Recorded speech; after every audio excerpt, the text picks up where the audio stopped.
کسی کسی الزامات لگائے گا. ہم کھلے من سے کھلی دعوت دیتے بھائی اللہ کا کتاب قرآن، رسول کا فرمان حدیث، ہم قرآن حدیث کی بات کرتے. آپ ہمیں کوئی مسئلہ دکھا دو کہ اگر ہم قرآن اور حدیث کے خلاف جان بوجھ کر کوئی بات کہتے ہوں، مانتے ہوں، لوگوں سے بتاتے ہوں، قسم اللہ رب العالمین کی آپ سب کو گواہ بنا کے کہتا ہوں انشاءاللہ صبح کا سورج بعد میں نکلے گا، ہم رجوع و توبہ پہلے کر کے اٹھیں گے. اب ہمیں کوئی بات دکھاؤ تو صحیح، اب ثابت تو کرو پہلے کہ ہماری یہ بات قرآن کے خلاف ہے، ہماری یہ بات حدیث کے خلاف ہے، سنت کے خلاف ہے. آپ کو اپنا بھائی مانیں گے، گلے سے لگا لیں گے کہ آپ کے ذریعے ہماری صلاح ہو گئی. کوئی گلہ نہیں، کوئی شکوہ نہیں. آپ بتا کے تو دیکھو. ہم آپ کے چھوٹے ہیں، ہم اسٹوڈنٹ ہیں. آپ سے ایک اسٹوڈنٹ طالب علم کی حیثیت سے بات کرتا ہوں، آپ سے ایک عالم بن کے نہیں، آپ سے خطیب مقرر کی شکل میں نہیں، اسٹوڈنٹ بن کر کے بات کرتا ہوں. آپ مجھے سمجھا دو، آپ مجھے دکھا دو کہ اگر اس قرآن کے مقابلے میں اس نبی صلی اللہ علیہ وسلم کی حدیث، اب پھر یہ کہا جائے کوئی کتاب لکھی جائے اور یہ کہا جائے کہ قرآن حدیث کا نچوڑ ہے. نچوڑ، اب نچوڑ بتائیے ذرا آپ کہ یہ مان لیجیے گلاس ہے، یہ مانیے گلاس. اب اس پہ آپ اگر ایک لیمو لے لیں، نیبو، اور اس کو کاٹ لیں، نیبو کو کاٹ کر کے اب آپ اس کو اس میں نچوڑ دیں، ٹھیک ہے؟ یہ نیبو کا ارک کہاں آ گیا؟ بوتل میں، گلاس میں، ٹھیک. یہ کیا بچا؟ اب کیا بچا؟ کھجا. کھجا کیا کریں گے؟ جبا میں، بینک لاکر میں، اب ہے کہاں رکھیں گے؟ گلاس میں، کور میں. قرآن اور حدیث کا نچوڑ ہے. کیا کہنا چاہتے ہو؟ قرآن حدیث کا نچوڑ مولوی صاحب کی کتاب. اب یہ کیا بچا؟ کھجا. اب قرآن حدیث کی معاذ اللہ ضرورت. کیا ایسا کہنا یہ درست ہے؟ میری سمجھ میں نہیں آتا، سمجھا دو. میرے تو سمجھ میں نہیں آتا. تم نچوڑ کر کے سمجھانا کیا چاہتے ہو؟ تم اس کی تعلیمات کو ہمیں خوب کھول کے واضح کر کے سمجھا دو، سمجھ میں آ جائے، وہ تو سمجھ میں آتی ہے. یہ قرآن حدیث کا نچوڑ کر کے اب یہ بتائیے آپ کے ہمارے گھروں میں قرآن موجود ہوتی ہے، کتنے لوگ ہوتے ہیں کہ جو اس کو ترجمے کے ساتھ پڑھتے ہیں؟ اللہ ماشاءاللہ کچھ گھر ہوں گے تو ہوں گے. اور کسی کتاب پہ کور نہیں چڑھائیں گے، صرف قرآن پہ کپڑا چڑھائیں گے، کیونکہ پڑھنا ہے ہی نہیں ہے. اگر روز پڑھیں گے تو کیا، یہ تو اس لیے کہ اس کو اتنا اونچا رکھ دو کہ گرد ورد لگے تو کپڑا کیا اب اوپر ہی لگے گا، اندر صاف ستھرا رہے گا. بیٹی کو شادی میں قرآن دیا جاتا ہے، لڑکی کھڑی ہوتی جب اگر دولہا آتا ہے تو اس کو اسے قرآن کھول کے دکھایا جاتا ہے. لے دیکھ لے، زندگی میں کبھی دیکھا تو ہوگا نہیں ہے، قرآن دکھایا جاتا ہے. اور پھر کبھی بیٹی سے پوچھا کہ بٹیا اتنے سال ہو گیا، کبھی وہ قرآن جو میں نے تجھے دیا تھا نکاح کے موقع پر تو نے اس کو پڑھ کے کچھ ساس سسر کو سنایا، شوہر کو سنایا، کبھی اس پہ عمل کرنے کی کوشش کی؟ کبھی بیٹی سے کبھی یہ سوال کیا؟ ایک رسم چلا آ رہا ہے بڑے نقاشی دار اور اتنا بڑھیا، شادی بیاہ میں مخملی اور وہ پھول سادہ وہ کڑا ہوا کوئی بڑھیا اس کا ریحل ہو، بکسے والا ہو. ارے میرے بھائی، قرآن یہ سجانے کے لیے نہیں ہے. کبھی بھائی اس کی تقریم و تحریم ہے، بڑا اونچے پہ رکھیے. ارے اتنا اونچا اسٹول لگا کے، سیڑھی لگا کے اونچا رکھے. کبھی پڑھنے کا من بھی ہو تب ارے سیڑھی ڈھونڈو، اسٹول لاؤ، کون اتنا اونچا؟ وہ مقصد ہی فوت ہو گیا. نہیں میرے بھائی، قرآن پڑھنے کی ترجمے کے ساتھ ضرورت. چلو قرآن تو گھر میں موجود ہے، قرآن آپ نے پڑھ لی. قرآن میں اللہ نے کہا اقیموا الصلاۃ وآتیوا الزکاۃ، نماز قائم کرو اور زکات ادا کرو.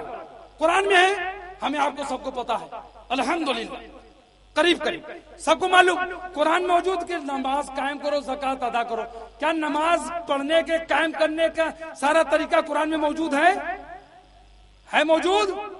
تھوڑا میرے ساتھ رہیں، مجھے لگے کہ آپ لوگ حیات میں ہیں، میری بات سن رہے ہیں. کیا قرآن میں نماز کا طریقہ موجود ہے؟ نہیں موجود ہے. تو قرآن کا طریقہ، نماز کا طریقہ کہاں موجود ہے؟ ہاں، حدیث میں نماز کا طریقہ موجود. حدیث آپ کے گھر میں ہے؟ نہیں ہے،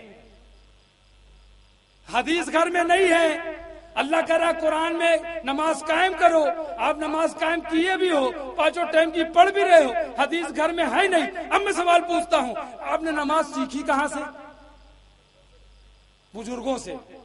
ابا کو دیکھا کہ یہاں باندھتے ہیں، اماں کو دیکھا یہاں باندھتے ہیں، تو ہم یہاں باندھنے لگے، بیوی سے یہاں بندھوانے لگے۔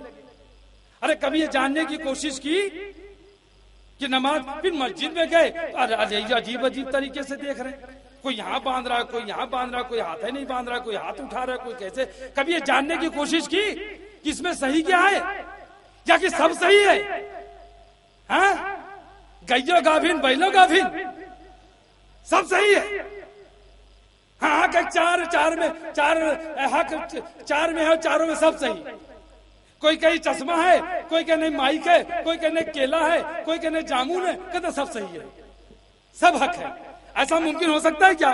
تو میرے بھائی، یہ حدیث جس کے اندر محمد رسول اللہ صلی اللہ علیہ وسلم نے ہمیں پورا وہ سسٹم، پورا وہ طریقہ جس کا حکم اللہ نے دیا، وہ نماز کے تعلق سے، زکوٰۃ کے تعلق سے، روزہ کے تعلق سے، حج کے تعلق سے، جتنے بھی، وہ سب کا ڈیفینیشن، پوری ویاخیا، پوری تفسیر وہ محمد رسول اللہ صلی اللہ علیہ وسلم نے حدیث میں دی۔ حدیث گھر میں موجود نہیں، اب ہمارے آپ کے بیچ میں اختلاف۔ ہم نے موبائل کی ضرورت سمجھی، 1000-2000 کی موبائل لے آئے، ٹی وی کی ضرورت سمجھی آ گئی، فریج کی ضرورت سمجھی آ گئے، واشنگ مشین ہم نے ضروری سمجھی لے آئے، بائک کی ضرورت سمجھی لے آئے، اور ہمیں جو ضرورت سمجھی لے آئے، کبھی حدیث کی ضرورت ہم نے سمجھی نہیں، اور ہمیں بچپن سے لے کر اب تک کبھی حدیث پڑھایا ہی نہیں گیا۔ ہاں، ہمارے ہندو بھائی سے جب کبھی بات ہوتی ہے، میں ان سے پوچھتا ہوں کہ آپ نے کبھی وید پڑھا ہے؟ بولے نہیں، ہم نے نام سنا، نام تو سنا۔ اچھا دیکھا کبھی؟ بولے اکثر بولتے دیکھا ہی نہیں۔ مسلمانوں پوچھے بھائی حدیث کبھی پڑھی؟ نہیں، نام سنا ہوں، گھر میں ہے نہیں ہے، دیکھا کبھی؟ نہیں دیکھا تو نہیں، ہاں ایک کتاب ہے وہ فلاں، میری نماز، آئین نماز، ترکیب نماز، اور نماز سیکھے کیسے، یہ کیا طریقہ؟ ارے حدیث کی کوئی کتاب جس میں رسول اللہ صلی اللہ علیہ وسلم نے سکھایا یہ ہے گھر میں؟ بولے نہیں ہے۔ اب نہیں ہے تو سیکھا کہاں سے؟ ابا سے۔ اللہ نے نماز کہاں دیا تھا؟ ابا کو دیا تھا۔ ہاں، نماز جب اللہ نے دیا، روزہ، زکوٰۃ، حج اور سب کی باتیں تو وہ چلو وہی کے ذریعے جیسے بھی، لیکن نماز کی باری آئی تو وہی سے نہیں، بلکہ اپنے پاس بلایا اور جبریل علیہ السلام کو سدرۃ المنتہا پہ روک دیا، اور بلا کر کے تب اللہ نے نماز دی، اتنی اہم عبادت۔ پھر جبریل علیہ السلام کو بھیجا، جاؤ ہمارے بندے کو نماز سکھاؤ، کیونکہ نماز میں رکوع سجدہ ہے، تو اللہ رکوع سجدہ کر کے تو سکھائے گا نہیں، یہ تو اس کی شان کے خلاف ہے۔ تو جبریل علیہ السلام آئے، انہوں نے آپ صلی اللہ علیہ وسلم کو نماز پڑھ کے سکھائی، نبی نے نماز سیکھ لی، پھر آپ ممبر پہ کھڑے ہوئے، صحابہ کرام کی ذمہ کا پھر موجود ہے، آپ نے وہاں نماز پڑھی ممبر پہ، رکوع سجدہ نیچے اتر کے کیا، اور پھر دکھا دیا، کیا کہا؟ صلو کما رأیتمونی اصلی، نماز ایسے پڑھو جیسے مجھے پڑھتے ہوئے دیکھا۔ بخاری یا مسلم کی حدیث، وہ حدیث تو آپ کے گھر میں ہے ہی نہیں۔ اب وہ نماز کا طریقہ آپ سیکھیں گے کہاں سے؟ تب آپ نے کہا ابا سے، کہا اماں سے۔ اب اگر اللہ نے آپ کو پکڑ لیا اسی پر کہ بتاؤ کہ کیا ابا کو ہم نے نماز دی تھی، تو آپ کیا کریں گے میرے بھائی؟ اس لیے اپنے گھروں کے اندر حدیث لائیے، حدیث، اور حدیث اگر لے کر کے آئیں گے تب کہیں جا کر کے انشاءاللہ تعالی رحمان پھر ہم صحیح معنی میں اماموں کے امام